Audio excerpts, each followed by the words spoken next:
Santapan Harian, Kamis, 23 April 2026.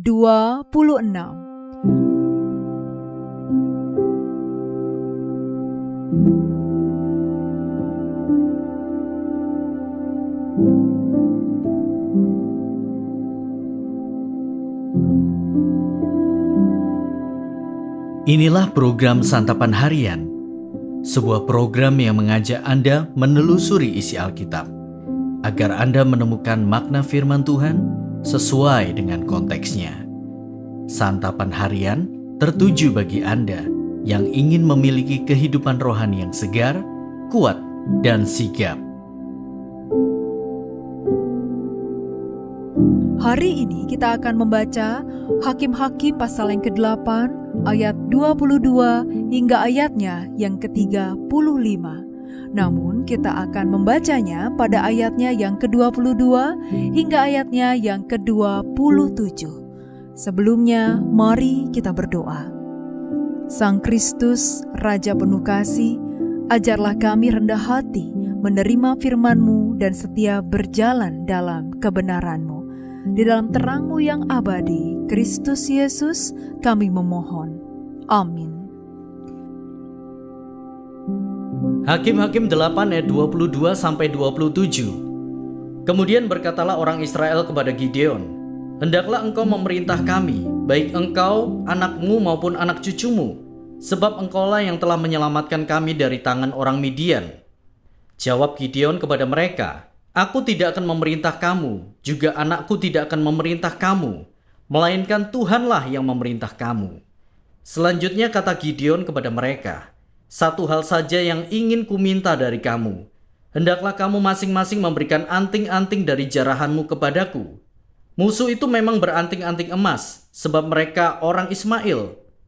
Jawab mereka, "Dengan senang hati kami mau memberikannya." Lalu mereka menghamparkan sehelai kain dan masing-masing melemparkan anting-anting jarahannya ke atas kain itu. Ternyata berat anting-anting emas yang dimintanya itu mencapai 1.700 sikal emas. Belum terhitung perhiasan leher, perhiasan telinga dan pakaian kain ungu muda yang dipakai oleh raja-raja Midian, dan kalung rantai pada leher unta mereka. Kemudian Gideon membuat sebuah efod dari semuanya itu dan menempatkannya di kotanya, di Ofra. Di sana semua orang Israel berzina dengan menyembah efod itu. Inilah yang menjadi jerat bagi Gideon dan seisi rumahnya.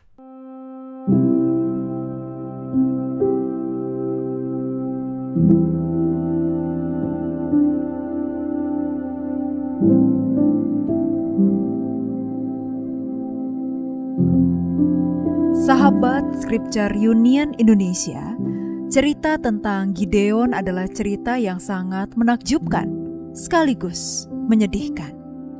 Gideon seorang anak Yoas yang bekerja sebagai petani, dipakai Allah untuk memimpin bangsa Israel keluar dari penindasan bangsa Midian.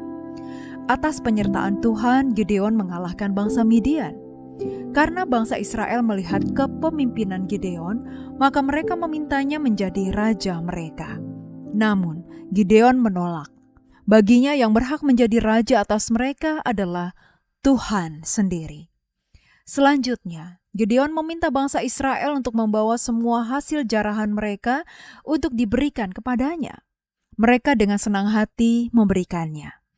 Hasil jarahan itu berupa anting-anting emas, perhiasan leher, perhiasan telinga, pakaian kain ungu muda, dan kalung rantai unta. Dari hasil jarahan tersebut, Gideon pun membuat efod dan menempatkannya di Ofra. Sedihnya, bangsa Israel menyalahgunakan efod tersebut. Bukannya memakainya untuk melayani Tuhan, mereka malah menyembahnya. Akibatnya, hal ini menjadi jerat bagi Gideon dan seisi rumahnya. Setelah Gideon meninggal, bangsa Israel berzina. Mereka tidak lagi mengingat Tuhan dan menunjukkan kasih setia kepada kaum keluarga Gideon. Dua peringatan penting dapat kita petik dari bacaan ini. Pertama, jangan kita membalas kebaikan Tuhan dengan penyembahan berhala. Dan kedua, jangan kita membalas kesetiaan sesama kita dengan ketidaksetiaan. Setelah mengalami kebaikan Tuhan, hendaklah hati kita tidak beralih kepada hal-hal yang bisa menjadi berhala modern bagi kita seperti harta, jabatan, pujian, atau bahkan media sosial. Setelah merasakan kesetiaan keluarga dan sahabat, hendaklah kita tidak membalas dengan egoisme. Hidup ini bagaikan mata rantai kasih. Ketika kita memutusnya dengan ketidaksetiaan, kita merusak anugerah Tuhan melalui sesama. Meski perlakuan orang lain kepada kita tidak sejalan dengan perilaku kita kepada mereka, tetaplah berbuat baik. Itu bukti kualitas iman dan karakter umat Tuhan. Mari kita berdoa. Kristus yang penuh kasih, ketika hati kami terluka oleh perlakuan sesama, jangan biarkan kebaikan kami pun ikut padam. Berikan kami kekuatan untuk tetap berbuat baik meski disakiti. Kami tetap mengasihi meski tidak dipahami. Ajari kami meneladani hati-Mu yang tetap memberi walau sering ditolak. Biarlah terang-Mu bersinar melalui kami bahkan di tengah luka. Di dalam Kristus Sang Sumber Kasih kami berdoa. Amin.